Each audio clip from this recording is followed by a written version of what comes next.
Good morning students.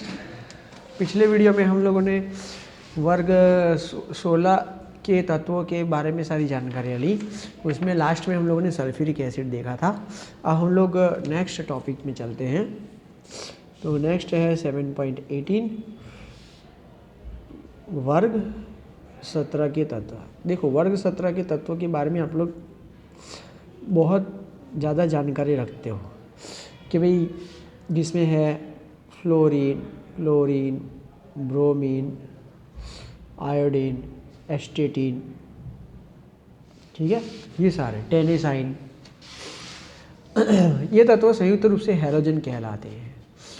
Greek भाषा में hello का अर्थ लवण तथा जेनेस का अर्थ उत्पन्न करना अर्थात लवण पैदा करने वाले होते हैं। तो ये होते हैं लवण पैदा करने वाले। हैलोजन अति क्रियाशील अधातु तत्व हैं। तो हैलोजन अधातु हैं और ये अति क्रियाशील होते हैं। वर्ग 1 व 2 की तरह वर्ग 17 के तत्व भी आपस में बहुत अधिक समानता दर्शाते हैं। इनकी समानता आवर्त सारणी के अन्य वर्गों के तत्वों में नहीं पाई जाती। इनके रासायनिक तथा भौतिक गुणों में भी नियमित परिवर्तन होता है। एस्टेटाइन एवं टेनेसाइन रेडियोधर्मी तत्व है। नेक्स्ट हम लोग देख रहे हैं 7.18.2 इलेक्ट्रॉनिक विन्यास। इन सभी तत्वों के बाह्यतम कोश में 7 इलेक्ट्रॉन होते हैं कि भाई NH2NP5, जो कि उससे अगली उत्कृष्ट गैस से 1 इलेक्ट्रॉन कम होता है। नेक्स्ट है परमाणु तथा आयनी त्रिज्या। बंद करता जाइए साहब, स्टॉपर मार दीजिए हो। परमाणु तथा आयनी त्रिज्या। अधिकतम प्रभावी नाभिकीय आवेश के कारण हैलोजनों की आयनी त्रिज्या अपने यथाक्रम आवर्ती में सबसे छोटी होती है। फ्लोरीन की परमाणु त्रिज्या दूसरे आवर्त के अन्य तत्वों के समान बहुत छोटी होती है, क्योंकि जब हम लोग लेफ्ट टू राइट जाते हैं ना तब जाके 17 नंबर आता है, ठीक है ना। इसलिए सबसे छोटे ये तत्व होते हैं, ठीक है। उत्कृष्ट गैसों को हम लोग अलग रखते हैं।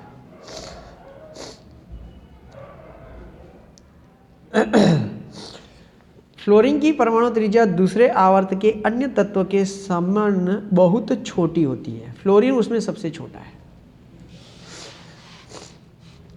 क्वांटम कोशों की संख्या में फ्लोरीन से आयोडीन तक वृद्धि होने के कारण परमाणु तथा आयनी त्रिज्या में वृद्धि होती है। ऊपर से नीचे की तरफ जाएंगे तो परमाणु त्रिज्या और आयनी त्रिज्या बढ़ती है। ये तो हम लोग 11वीं कक्षा में पढ़ चुके हैं। चलो, आयरन एंथैल्पी। आयरन एंथैल्पी मतलब कि इलेक्ट्रॉन को दूर करने के लिए दी जाने वाली ऊर्जा। इनकी इलेक्ट्रॉन त्यागने की प्रवृत्ति कम होती है। ये इलेक्ट्रॉन को क्या करते हैं? आकर्षण करने की प्रवृत्ति रखते हैं। इलेक्ट्रॉन त्याग करने की प्रवृत्ति रखते नहीं हैं।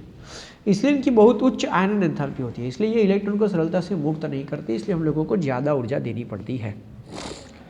परमाणविक आकार में वृद्धि होने के कारण वर्ग में नीचे की ओर जाने पर आयरन एंथैल्पी में कमी होती है, क्योंकि ऊपर से नीचे जाते हैं तो आयतन बढ़ता है। आयतन बढ़ता है तो आयरन एंथैल्पी घटती है, क्योंकि आयरन एंथैल्पी जो है वो आयतन की तुलना में जो है वो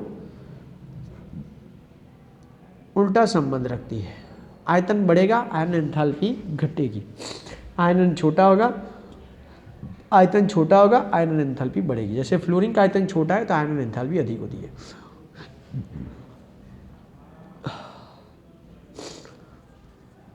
इलेक्ट्रॉन लब्धि एंथैल्पी।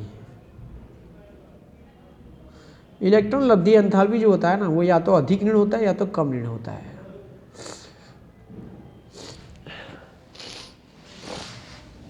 संगत आवर्तों में हैलोजनों की इलेक्ट्रॉन लब्धि एंथैल्पी सबसे अधिक ऋणात्मक होती है, क्योंकि उनका आकार सबसे छोटा होता है। तो सभी समूहों के सभी वर्गों के तत्वों की तुलना में इस वर्ग के तत्व जो है वो छोटे होने के कारण इनके पास इलेक्ट्रॉन लब्धि एंथैल्पी सबसे अधिक ऋणात्मक होती है। कम ज़्यादा ऐसा नहीं बोलते हम लोग, अधिक ऋणात्मक या तो कम ऋणात्मक बोलते हैं। तो ये अधिक ऋणात्मक होते हैं क्योंकि इनका आकार छोटा होता है। इसके कारण यह है कि इन तत्वों के परमाणु में स्थायी उत्कृष्ट गैस विन्यास से केवल एक इलेक्ट्रॉन कम होता है। वर्ग में नीचे की ओर जाते हैं तो वर्ग के तत्वों की इलेक्ट्रॉन लब्धि एंथैल्पी कम ऋणात्मक होती जाती है। हालांकि फ्लोरीन की ऋणात्मक इलेक्ट्रॉन लब्धि एंथैल्पी क्लोरीन की तुलना में कम होती है। ऐसा बोला गया कि इलेक्ट्रॉन लब्धि एंथैल्पी ऊपर से नीचे की तरफ जाते हैं तो कम ऋणात्मक होती है, ठीक है ना। क्योंकि पहले इनका मान कैसा होता है, अधिक ऋणात्मक होता है, इसलिए ऊपर से नीचे जाते हैं तो कम ऋणात्मक इलेक्ट्रॉन लब्धि एंथैल्पी कम ऋणात्मक होने लगती है। लेकिन फ्लोरीन जो है अब कम इलेक्ट्रॉन अधिक ऋणात्मक होगी तो ही वो कम ऋणात्मक होती जाएगी। तो फ्लोरीन की अधिक होनी चाहिए, लेकिन यहाँ पे अपवाद है कि फ्लोरीन के अंदर खुद जो है इलेक्ट्रॉन लब्धि एंथैल्पी क्लोरीन की तुलना में कम होती है। अर्थात सबसे अधिक ऋणात्मक इलेक्ट्रॉन लब्धि एंथैल्पी रखने वाला परमाणु है क्लोरीन। फ्लोरीन उससे कम ऋणात्मक होता है और उसके नीचे वाले भी कम जो है वो ऋणात्मक होते हैं। तो क्लोरीन सबसे अधिक ऋणात्मक रखने इलेक्ट्रॉन लब्धि एंथैल्पी रखता है, जबकि फ्लोरीन उससे कम इलेक्ट्रॉन लब्धि एंथैल्पी रखता है, जबकि ब्रोमीन, आयोडीन और एस्टेटिन वो कम ऋणात्मक होते हैं। तो ये क्यों ऐसा होता है, इसलिए ऐसा होता है क्योंकि फ्लोरीन परमाणु के छोटे आकार के कारण वो देखने को मिलता है। परिणामस्वरूप फ्लोरीन के अपेक्षाकृत छोटे 2p कक्षकों में प्रबल अंतर इलेक्ट्रॉनिक प्रतिकर्षण होते हैं, अतः आने वाला इलेक्ट्रॉन ज़्यादा आकर्षण अनुभव नहीं करता है। ये तो हम लोग 11वीं कक्षा में पढ़ चुके हैं। नेक्स्ट है विद्युत ऋणात्मकता।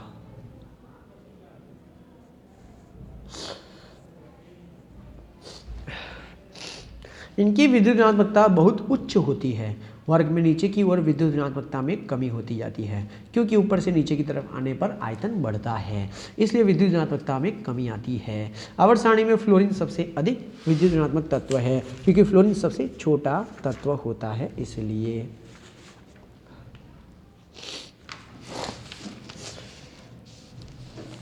चलो नेक्स्ट, बहुत बड़ा टॉपिक है, 2 हिस्सों में कर दीजिए।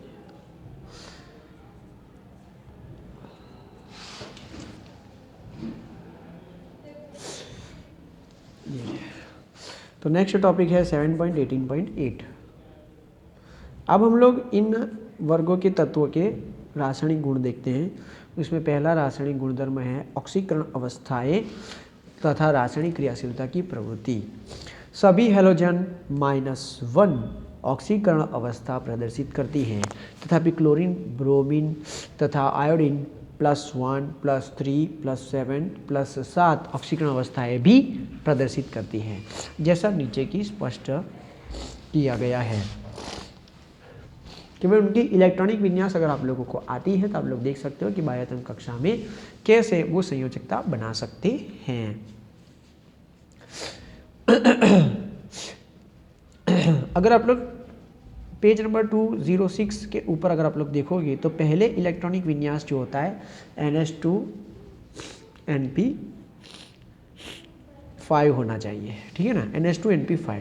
लेकिन जब उत्तेजित अवस्था करते हैं तो एक युग्मित इलेक्ट्रॉन निकलकर ND में चला जाता है, द्वितीय उत्तेजित अवस्था में 2 इलेक्ट्रॉन ND में चले जाते हैं, और तृतीय उत्तेजित अवस्था में जो है वो सारे के सारे इलेक्ट्रॉन जो है वो अयुग्मित हो जाते हैं।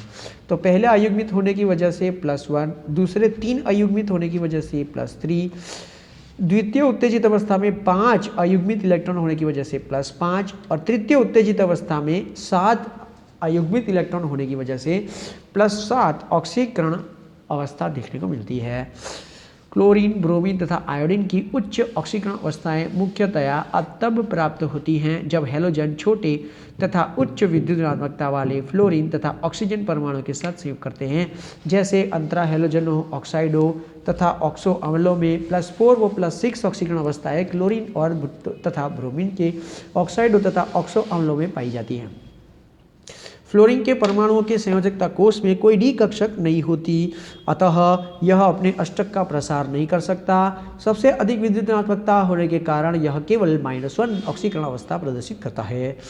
सभी हैलोजन अतिक्रियाशील होते हैं। ये धातु तथा अधातुओं के साथ अभिक्रिया कर हैलाइड बनाते हैं। तो अब हम लोग रासायनिक प्रक्रिया में आ गए हैं, ठीक है ना। अभी तक हम लोगों ने ऑक्सीडेशन अवस्थाओं के बारे में चर्चा की, अब हम लोग उनकी रासायनिक प्रक्रियाओं के बारे में चर्चा कर रहे हैं कि ये सारे के सारे हैलोजन क्रियाशील हैं, अतिक्रियाशील हैं, और वो सारे धातु हो चाहे अधातु हो उनके साथ प्रक्रिया करके हैलाइड बना सकते हैं। वर्ग में नीचे की ओर जाने पर हैलोजनों की क्रियाशीलता कम होती है, मतलब कि ये फ्लोरीन जो है वो क्रियाशील है, फिर धीमे धीमे नीचे आएंगे तो अपनी क्रियाशीलता कम होती जाती है, आयोडीन कम क्रियाशील होता है। एक इलेक्ट्रॉन तत्काल प्रतिग्रहण कर लेने की प्रवृत्ति के कारण हैलोजनों की प्रबल ऑक्सीकारक प्रकृति होती है। वो इलेक्ट्रॉन को सरलता से क्या कर सकते हैं, आकर्षित कर लेते हैं। वो इलेक्ट्रॉन त्यागने की नहीं, लेकिन इलेक्ट्रॉन को प्राप्त करने की वृत्ति रखते हैं।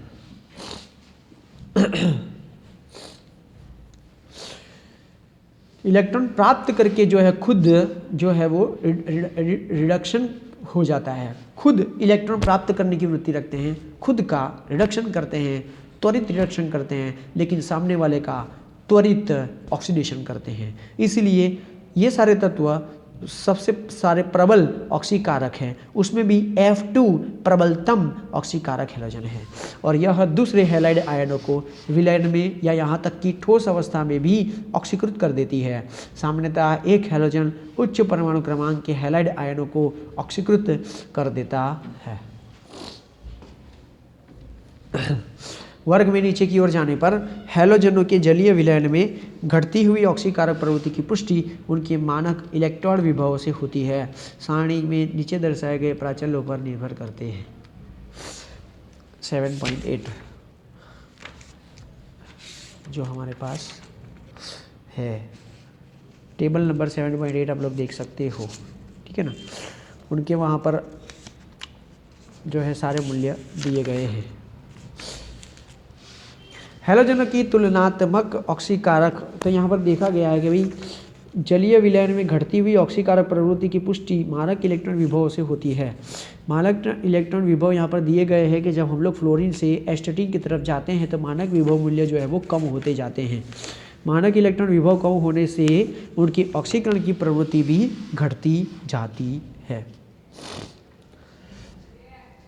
हैलोजनों की तुलनात्मक ऑक्सीकारक सामर्थ्य को उनकी जल के साथ अभिक्रिया से और अधिक समझा जा सकता है। फ्लोरीन जल को ऑक्सीजन में ऑक्सीकृत कर देती है। फ्लोरीन जल को ऑक्सीजन में ऑक्सीकृत कर देती है, मतलब कि उसमें से ऑक्सीजन जो है वो बना लेती है। जबकि क्लोरीन तथा ब्रोमीन जल के साथ अभिक्रिया कर खुल रहा दो दरवाजा खुल रहा दो जबकि क्लोरीन तथा ब्रोमीन जल के साथ अभिक्रिया कर संगत हाइड्रोहेलिक और हाइपोहेलस अम्ल बनाती है। आयोडीन की जल के साथ अभिक्रिया अस्वतः प्रवर्तित है। वास्तव में खुलरा दो मनीष सर खुलरा दो। वास्तव में आयोडीन माइनस अम्लीय माध्यम में ऑक्सीजन द्वारा ऑक्सीकृत किया जा सकता है, जो कि फ्लोरीन द्वारा प्रदर्शित अभिक्रिया का ठीक विपरीत है। तो ये सारी यहाँ पर रासायनिक प्रक्रियाएं दी गई हैं, वो रासायनिक प्रक्रियाओं का आप लोग अभ्यास कर सकते हो।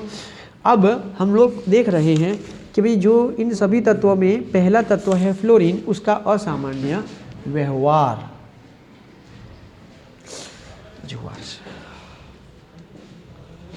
तो ये एक इम्पोर्टेंट प्रश्न है।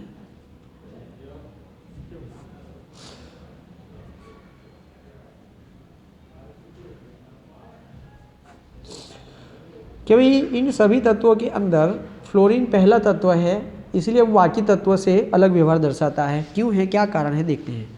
पी ब्लॉक में द्वितीय आवर्त में उपस्थित अन्य तत्वों की भांति फ्लोरीन भी कई गुणों में असामान्य है। उदाहरण के लिए आयरन एंथैल्पी, विद्युत ऋणात्मकता तथा विद्युत विभव, यह सभी फ्लोरीन के लिए अन्य हैलोजनों की प्रवृत्तियों के आधार पर अपेक्षित मानों से उच्च होते हैं। इसके अतिरिक्त आयनी तथा सहसंयोजी त्रिज्या, गलनांक, क्वथनांक, आबंध वियोजन एंथैल्पी तथा इलेक्ट्रॉन लब्धि एंथैल्पी अपेक्षित मानों से भी बहुत कम होते हैं। तो कुछ उदाहरणों में अन्य तत्वों से अधिक मान रखते हैं, कुछ उदाहरणों में कुछ गुणधर्मों के अंदर फ्लोरीन जो है वो अन्य तत्वों से कम मान रखता है। फ्लोरीन का असामान्य व्यवहार, उसके छोटे आकार, उच्च विद्युत ऋणात्मकता, निम्न फ्लोरीन सिंगल बॉन्ड, फ्लोरीन बंध वियोजन एंथैल्पी तथा संयोजकता कोष में कक्षकों की अनुपलब्धता के कारण होता है। फ्लोरीन की अधिकांश अभिक्रियाएं ऊष्माक्षेपी होती हैं। इसका मुख्य कारण है दूसरे तत्वों के साथ इसके छोटे तथा प्रबल आबंधों का बनना। यह केवल एक ऑक्सो अम्ल बनाती है, जबकि दूसरे हैलोजन कई ऑक्सो अम्ल बनाते हैं। हाइड्रोजन फ्लोराइड प्रबल हाइड्रोजन आबंधों के कारण एक द्रव है। हाइड्रोजन बंध का कारण फ्लोरीन का छोटा आकार तथा अधिक विद्युत ऋणात्मकता है। दूसरे हाइड्रोजन हैलाइड जिनका आकार बड़ा है तथा विद्युत ऋणात्मकता कम है, वो गैसीय स्वरूप में होते हैं। तो ये जो चैप्टर है, इस चैप्टर के अंदर ऐसी बातें आती हैं। अगर हम लोगों ने 11वीं कक्षा में चैप्टर नंबर 3 को ध्यान से पढ़ा हो, जिसमें ये सारे गुणधर्मों को सिखाया जाता है, समझाया जाता है, जो मैंने आप लोगों को समझाया था, अगर उन गुणधर्मों को अगर आप लोग व्यवस्थित रूप से समझ लेते हो तो ये सारी चीज़ें जो हैं आप लोगों को सिर्फ याद करनी रहती हैं। ठीक है। अब इनकी जो रासायनिक प्रक्रियाएं हैं, हाइड्रोजन के प्रति, ऑक्सीजन के प्रति, धातुओं के प्रति, हैलोजन के प्रति, ये सारी अभिक्रियाशीलता अब हम लोग नेक्स्ट वीडियो में जो है हम लोग देखेंगे। ठीक है। अब हम लोगों को जो है वो शायद 1 या 2 वीडियो बनाना पड़ेगा, जिसके बाद ये चैप्टर जो है वो पूर्ण हो जाए।